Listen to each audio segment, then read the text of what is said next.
Tunapozungumzia baba wa taifa, hatuwezi kumtenganisha na misingi ya kiitikadi na kifalsafa iliyojengwa au aliyoijengea nchi yetu, ambayo ilibebwa na dhana kama vile uhuru na umoja, uhuru na kujitegemea, uhuru na kazi, uhuru ni wajibu au na wajibu, na dhana nyingine muhimu za kiitikadi ambazo alikuwa akizitoa kila baada ya muda kuijenga nchi yetu na kuleta umoja na mshikamano wa nchi yetu. Yote haya yalilenga kujenga taifa imara linalojitegemea na kujali maendeleo ya watu.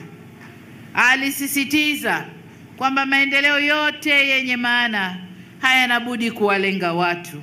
Ndiyo maana dira na mipango yetu yote ya maendeleo pamoja na ilani za Chama cha Mapinduzi zinajielekeza kujenga taifa linalojitegemea lenye uchumi jumuishi na ustawi wa watu, yaani maendeleo ya jamii, uwezeshaji wa kiuchumi, lakini na kukuza uchumi mkubwa wa taifa letu. Ninafurahi pia kuwa utekelezaji wa shughuli za maendeleo tumeweza kutekeleza miradi mikubwa ya utawala bora na inayotoa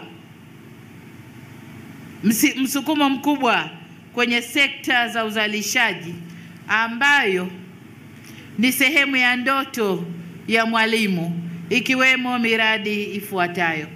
Kwanza, amesema mwenezi wetu hapa, tumetekeleza ndoto kubwa ya Mwalimu ya kuhamia Dodoma. Hili ni swala la utawala bora. Tuliamua miaka ile kwamba makao makuu yetu ya nchi yatakuwa Dodoma. Tumechelewa kidogo, lakini kuanzia awamu ya 5 na hii ya 6 tumekamilisha uhamiaji wa serikali na kuifanya makao makuu iwe Dodoma.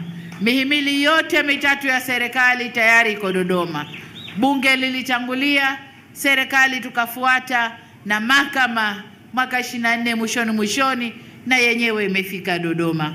Kwa hiyo hili tumelikamilisha.